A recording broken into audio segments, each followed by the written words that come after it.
Hey, this is Rusty Priske here on Rusty the Poet.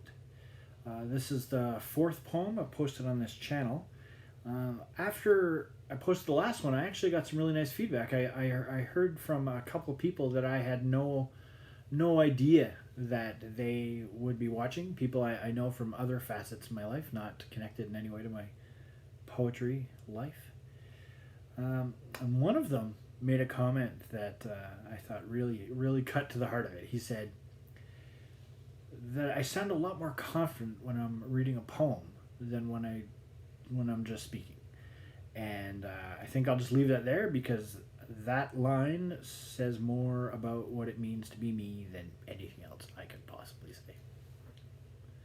So the poem I'm going to do today, I wrote on the day of a C.R. Avery show out in Lanark County. So I first performed it there, which used to be quite common. I debut poems out in Lanark County. And then I did it when I opened for Shane Koizan at the Bronson Center, which is what made me think of it, because I made a chapbook, a limited chapbook that I sold at that show, and I was looking at it on my bookshelf and opened it up, and I decided I'd do this poem. It's called 1968. I was born during the Tet Offensive, as the mighty Americanos learned what Sun Tzu knew about playing in another team's backyard. A year before Neil Armstrong proved there was nowhere mankind couldn't despoil, leaving a trail of trash in its wake. We watched both on a little box in glorious Technicolor, bringing the future kicking and screaming into the present, past a collective wide-eyed awe, fast becoming jaded, as horror and wonder both became entertainment. Happy myths such as lunar green cheese and a just war joined bobby socks and rumble seats in a naive world.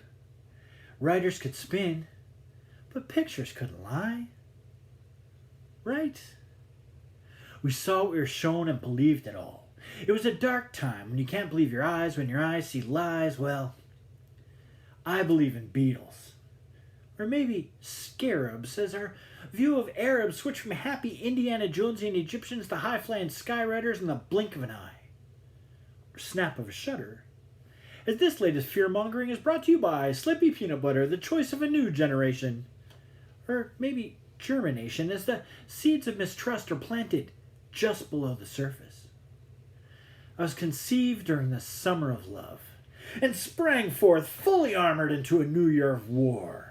Because summer always gives way to the fall, and love to pride as the flowers fall from our hair, and the girl from the North Country Fair sports a page boy and looks at me like she can guess my name. But if it's all the same, I want a do-over. Red Rover, I call a sense of optimism over. Or freedom, or maybe just sunshine on a cloudy day. Because sometimes every day is cloudy. When the desire to stand and be counted means being like Tommy Smith and John Carlos, put up your fist if all you wanted. I was born during a 5-day sit-in at Howard University, 1 week after the My Lai massacre.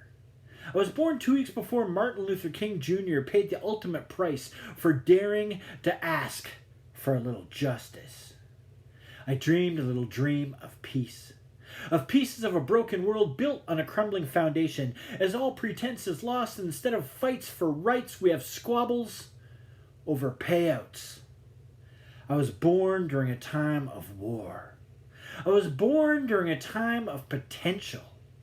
I was born during a time of death and birth and principles and desire and a movement and revolution and evolution in collusion.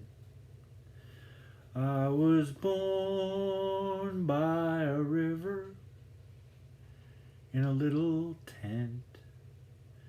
Just like that river, I've been running ever since. It's been a long time coming, but I know change is gonna come. Oh, yes it is.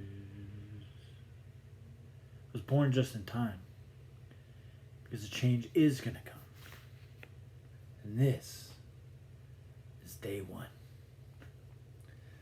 thank you for watching. I hope you enjoyed. If you want to, share and subscribe, but that's up to you. Mostly just enjoy the video. In the meantime, stay safe, stay healthy. We'll see you next time. Thanks.